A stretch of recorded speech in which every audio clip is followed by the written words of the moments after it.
Hello my dear students, welcome back. Part 3, Lesson 6th, Part 3, No Man of Foreign poem. My dear students, in this poet want to say, James Kirkup want to say that no person is foreign. The earth is only one family. अर्थ जो है एक ही family है. Poet finally ये कहना चाहते हैं कि कोई भी पर्सन जो है वो स्ट्रेंज नहीं है, कोई भी फॉरेनर नहीं है. That this earth is only one family and all person who are living on this earth we are a member of family and no person is stranger, no person is foreigner. Okay, no man of foreign. So पढ़ते हैं और poet what want to say to us and क्या हमें समझाना चाहते हैं. चलिए start करते हैं.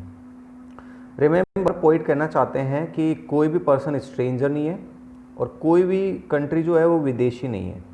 कोई भी कंट्री विदेशी नहीं है और कोई भी मैन स्ट्रेंज नहीं है. Beneath all uniforms a single body breathes.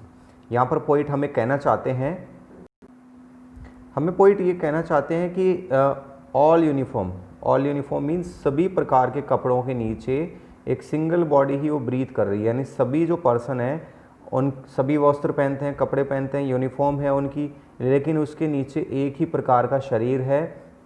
Like ours the land of our brothers.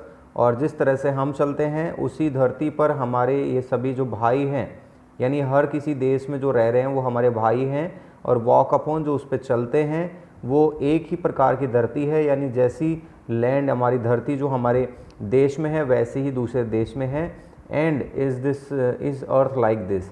इस तरह की एक अर्थ जो है यानी पृथ्वी जो है जिस पर हम चलते हैं उसको हम पृथ्वी अर्थ कहते हैं. एंड वी ऑल शैल लाई. एक दिन जिस पृथ्वी पर जिस पर हम चल रहे हैं उसी पृथ्वी के धरती के नीचे हम शैल लाई यानी दफन हो जाएंगे. हम उस धरती के नीचे ही एक दिन हमारा निवास होगा, यानी जब हमारी डेथ होगी तो उसके नीचे हम चले जाएंगे. नेक्स्ट स्टेंजा देखिए, the two aware of sun.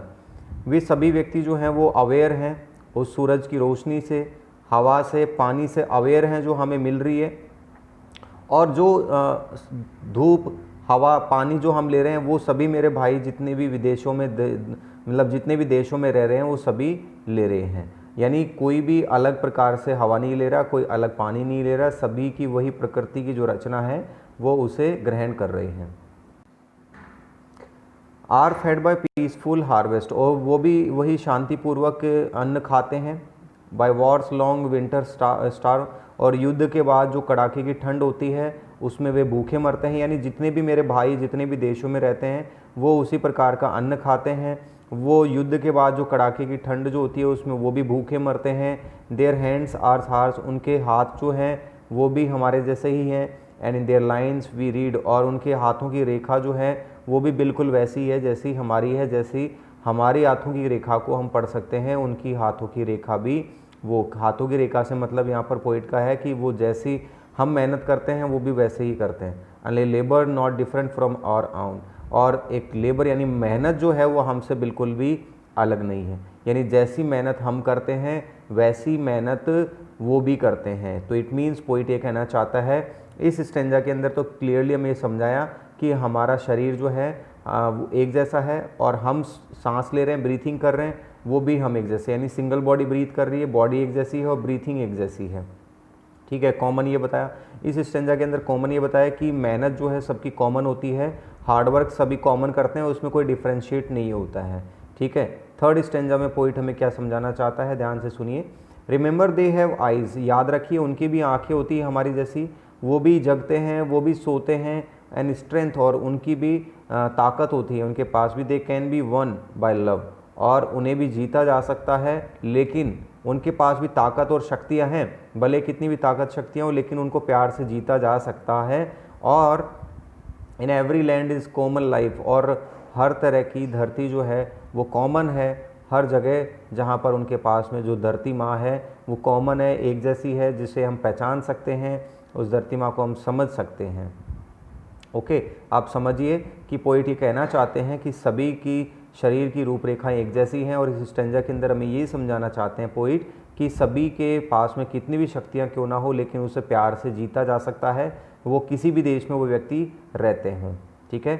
Next stanza देखिए, लेट अस रिमेंबर. चलो हम ये याद करते हैं. व्हेनेवर वी आर टोल्ड, जब भी हम ये बात याद रखें, ये बात हमें याद रखी जाए कि व्हेनेवर वी आर टोल्ड, जब भी हमें ये बताया जाए कि हमारे भाइयों को हमें नफ़रत करनी है, घृणा करनी है, तो हमें सीधे सीधे दिमाग में एक बात याद लेकर आनी है, इट इज़ आवर सेल्फ, कि हम ही हैं जो हम वी शैल डिस्पोजेस, डिस्पोजेस का मतलब क्या, वी शैल डिस्पोजेस की मीन्स हम अपने आप को अच्छी चीज़ों से हम दूर रखेंगे। अगर हम हमारे भाइयों से नफ़रत करेंगे तो डिस्पोजेस का मतलब है कि हम अच्छी चीज़ों से हमारे को हम वंचित रखेंगे। बिट्रे मीन्स हम अपने आप को धोखा देंगे। कंडेम मीन्स हम अपने आप पर दोष लगाएंगे, हम बुरी चीज़ों से अपने आप को नहीं बचा पाएंगे। Remember who take arms against each other, याद रखना कि हमें किसी के खिलाफ भी हथियार नहीं उठाने हैं, किसी के खिलाफ भी बुरी चीज़ें यूज़ नहीं करनी है। इन शॉर्ट पोइट ये कहना चाहता है कि अगर आप अपने भाइयों के प्रति आप नफ़रत करेंगे या उनको कुछ भी कहेंगे, नफ़रत करेंगे, तो आप अपने आप को धोखा दे रहे हैं। और अगर आप उनके खिलाफ शस्त्र उठाते हैं, who take arms against each other, अगर आप शस्त्र उठाते हैं तो आप उसे नहीं मारेंगे, उसे तो एक बार मारेंगे, लेकिन आप अपने आप को मार रहे होते हैं वहाँ पर, आप खुद को नहीं मारेंगे। मीन्स खुद को आप मार रहे हैं क्योंकि आपने उस व्यक्ति से नफ़रत की है। आगे वाला स्टेंजा देखिए, इट इज़ द ह्यूमन अर्थ, ये एक पृथ्वी धरती माँ जो है अर्थ है, दैट वी डिफाइल, जहाँ पर हम निवास करते हैं। तो पोइट ये कहना चाहता है कि ये जो धरती है जिसे हम वी डिफाइल यानी अपवित्र करते हैं, हर hells of fire, hells of fire and dust, हमारी hells of fire and dust, fire of dust का मतलब है कि हमारी जो अपवित्र काम जो होते हैं उनकी आग और उनकी जो धूल होती है वो क्या करती है, हवा की, इनोसेंट ऑफ एयर, हवा की जो निर्दोषिता होती है, हवा तो बेचारी बिल्कुल पवित्र है, मासूम है, उसका कोई दोष थोड़ी ना है, लेकिन हमारे बुरे कर्मों की जो आग होती है और जो धूल होती है वो इनोसेंस ऑफ एयर, जो प्यारी जो हवा जो है उसकी मासूमियत को ख़त्म कर देती है। एंड दैट इज़ एवरीवेयर और ऑन, यानी जहाँ पर हवा जो है हर जगह एक जैसी है, लेकिन उस हवा को हम अपवित्र करने में लगे।